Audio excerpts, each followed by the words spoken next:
Hello, distinguished colleagues, ladies and gentlemen. My name is Chawanangwa Nyirenda, and I'm the loss and damage specialist at UNEP, based in Nairobi. It is a real pleasure and privilege to be with you today and to open this important session on unlocking the potential of heritage collection to address the triple planetary crisis. Allow me to extend my gratitude to the organizers and all of you present here today for your commitment to this important session.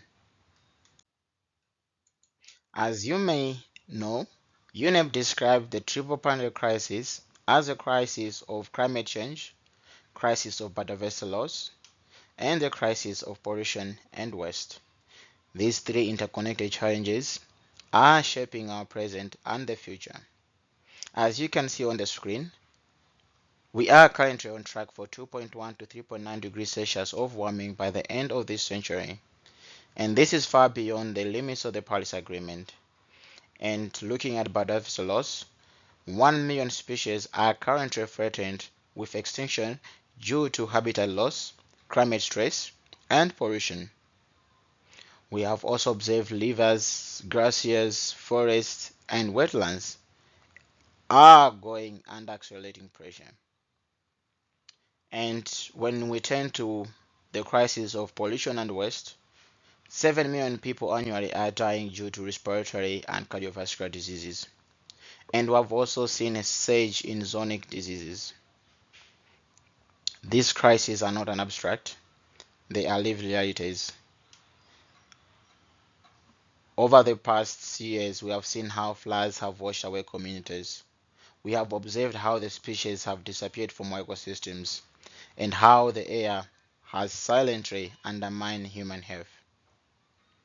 Oftentimes in our work, we turn to data, policies, and frameworks.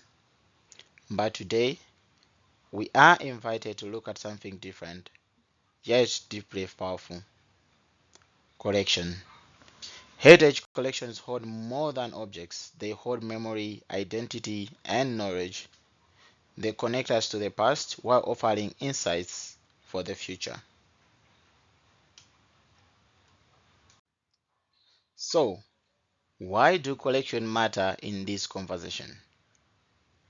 It is because they remind us that solutions to the crises we face are not only found in the science and innovation, but they are also found in the wisdom we safeguard, the cultural and ecological knowledge we inherit, and the communities that carry these stories.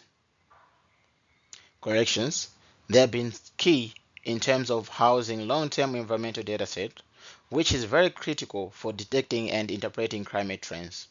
A very good example are the tree from museum collection that provide proxies for drought and temperature variability. This is data that has been collected over centuries.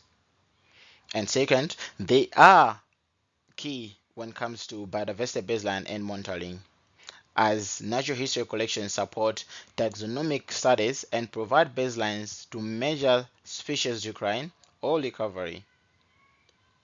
And thirdly, they are key when it comes to cultural adaptation models.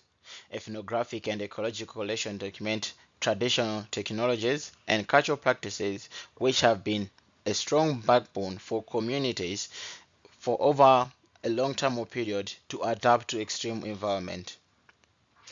Collection also integrate data across ecological, climate, geological, and cultural dimension, supporting the transdisciplinary environmental research. This provides systematic and interdisciplinary insight. A very good example is how coastal ecological sites have revealed sea level changes and human adaptation strategies over a long period of time.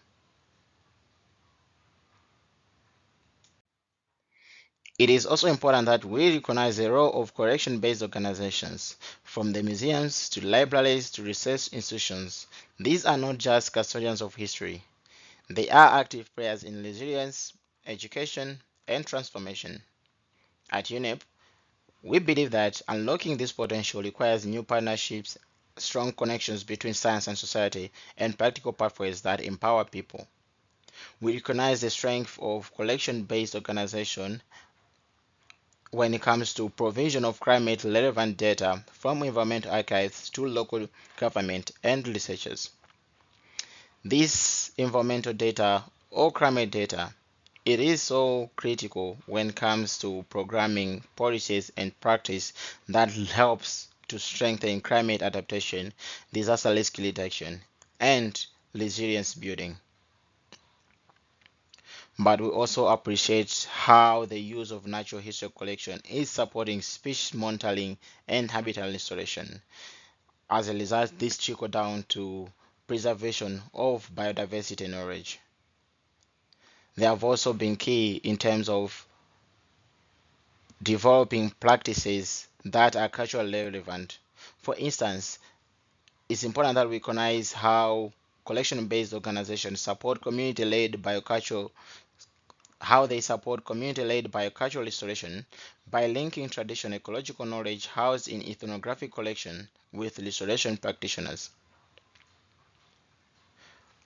We also recognize the important role that collection-based organizations are doing when it comes to building awareness that helps to shift behaviors at scale through developing exhibition on the history of industrial pollution, plastic, and chemical risk, but also at the same time how the use of material science archives to explore safe alternatives in every day is leading to promoting policy innovation. As we begin today's conversation, I encourage us to reflect not only on the challenges, but also on the opportunities.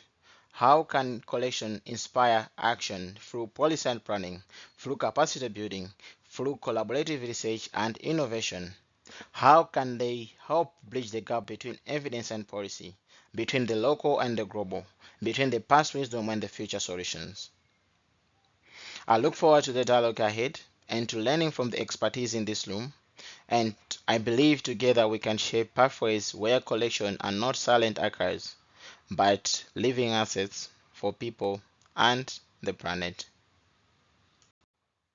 Thank you all for your attention, and I wish you all the best during this session.